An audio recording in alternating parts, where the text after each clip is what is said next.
communities that live in impoverished conditions, you have to think of innovation. So one of the things that we learned is that the best solutions to some of the problems that we found was not coming from management, was coming from the people working in the ground, was not coming even from the leaders of the teams in the ground, was coming from the beneficiaries, was coming from the families. So by empowering those solutions, by empowering those small things, we were able to provide certain projects that were not thought before. Our houses initially did not have bathrooms because for that you need an installation. So one of the volunteers talked to the families and they asked what can we do about the bathrooms. So they started developing an idea, and they came with the idea of duplicating a prototype that they have seen from another organization that works with wooden chips. So instead of using running water, we will use wood chips, and these will create manure that also help the communities to create a better conditions for farming. The key, I believe, here was allowing the project to take life on its own. It was not saying no, it was not saying we don't do that. It's just saying, okay, here's a small budget, very small, try to see if it works. And this idea later on became strong enough to get new grants and to break a new area of work.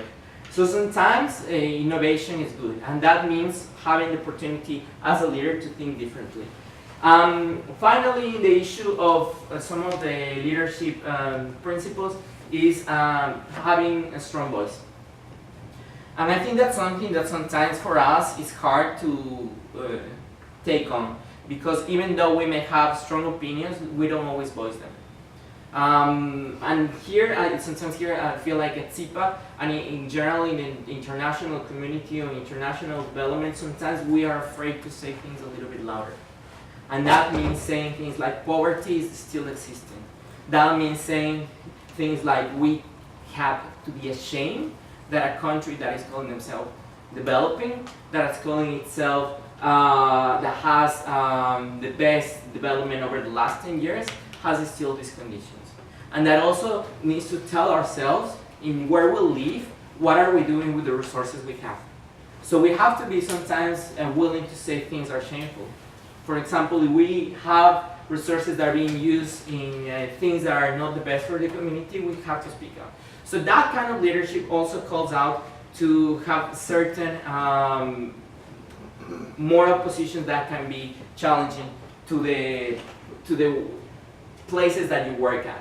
Here, for example, we did some Pacific protests, of course, not like real protests, but Pacific protests, to call the attention of the situation of the communities. What we did, it was 200 volunteers, we set up a big wall, and in the wall we put the images of all the communities.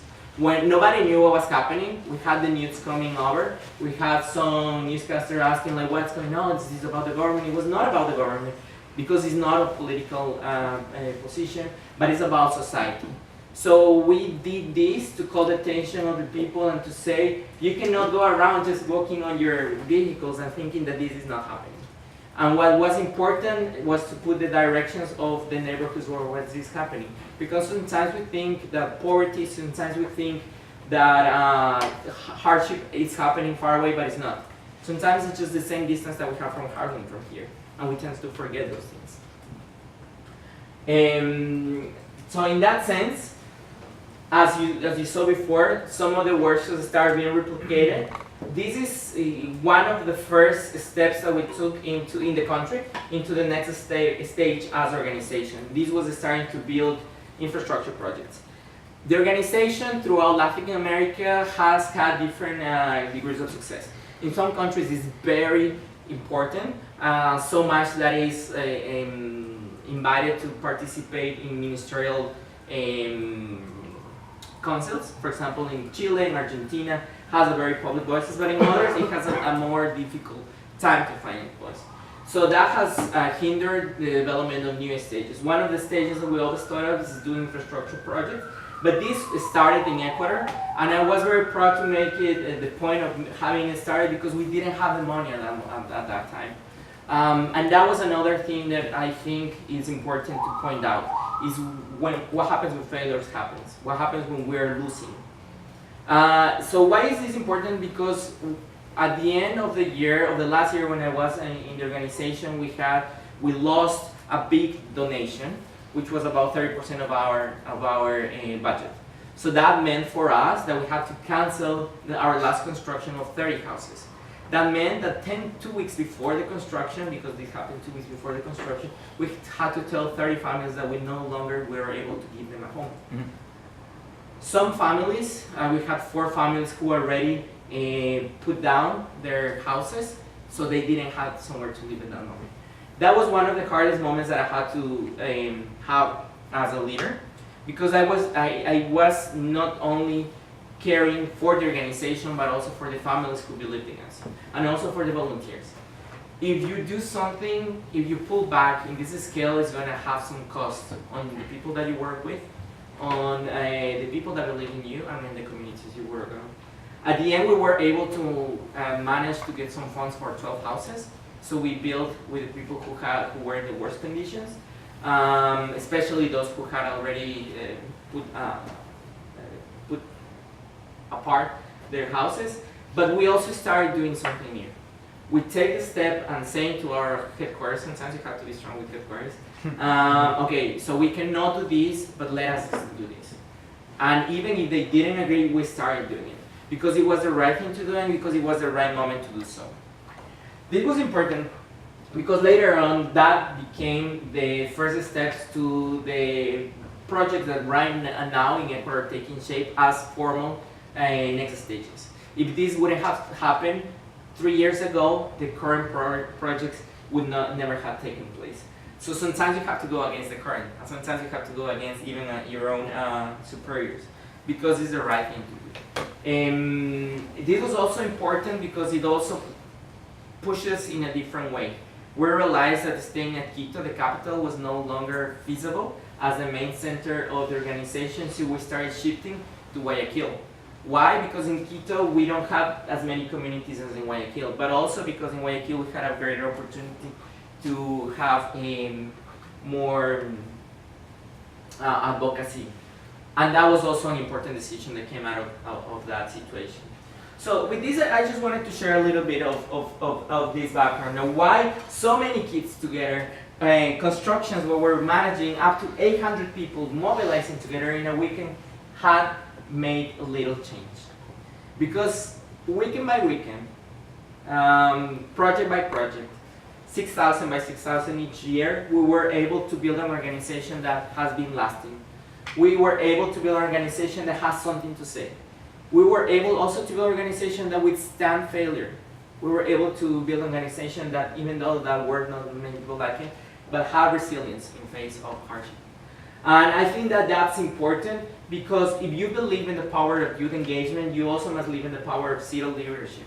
And that means that you have to be able to get up from difficult situations like this neighborhood who had like a strong leadership failure case, and then become something more empowered through the work together, volunteers with the communities. So it's not only an issue of being each other, working with young people, but working with the power of the community and bringing everybody into a single space. This was the last workshop that we did in that community, and the first time that we did it was a very small, it's gonna come later, it was a very small space. From having nothing to having workshop with the leaders and make themselves believe in their power is something that can help you. Because this question is important. For you, what's a leader? For you, what is the responsibility that a leader has? What kind of responses we will leak from our political leaders? Is asking to get engaged. Is asking to talk to each other. Is asking to listen to each other. Is asking also to be more vocal about what we believe in. Also to believe in the people that we have in our surroundings. It's not going through life and saying that we are just friends. Friends should also have a purpose. So sometimes bring your friends into the purpose of your life. And together, I started doing this. That was our motto. Together for a world without poverty. Because together, one by one, you can make a difference. You can bring like a kid who had 24 years old to believe in himself. To believe that he can do change. To believe that he can actually do something as Cameron, to later on running an organization.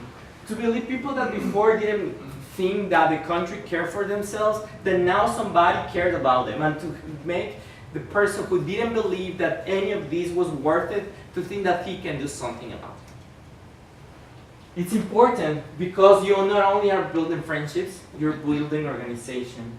And more than that, we're building a community. We are part of a community wherever we are. Our community is SIPA for the moment, but we have to think ourselves, what is going to be our next step? Where are we going to make a difference? Where our community can be empowered through our work? We're still young, and we're still leaders. What kind of civil leadership we want to enact? Who we want to bring in and bring out the potential that they have?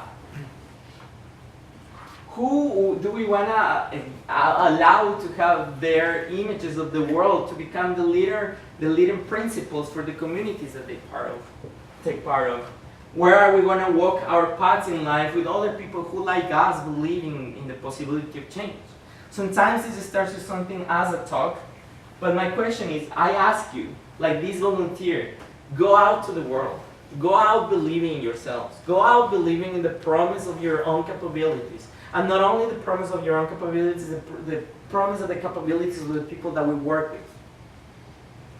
We need to empower more people to make this a reality on every day we work with. This is not only volunteers, but this is people from the communities, this is people from the surrounding areas who wanted to come together for a day and do something different. So I already talked the importance of realizing what are our limitations, lack of capabilities that we may have. Some problems with the approach that we also can create is creating dependency and strong biases that we will never let at the end. So with this, I just want to show you how we started with the first workshops and how we ended. How I also became part of the leading team, and how the kids at the end had like a stronger view. From being out in the wild with the environment against us to then working together. It was a great ride, a great trip. I met a lot of people that we work together, but the importance of all this is that we can bring a community. The police, we can bring the politicians, we can bring the volunteers, and build a team that can make a difference. So I leave you with this image, which is the volcano in my country. That a lot of people say that it's like Fukushima, but it's the Cotopaxi, the highest active volcano in the world. And what we did every weekend, trying to build a better place, a better world, through empowerment, through leadership, and through youth engagement. Thank you very much.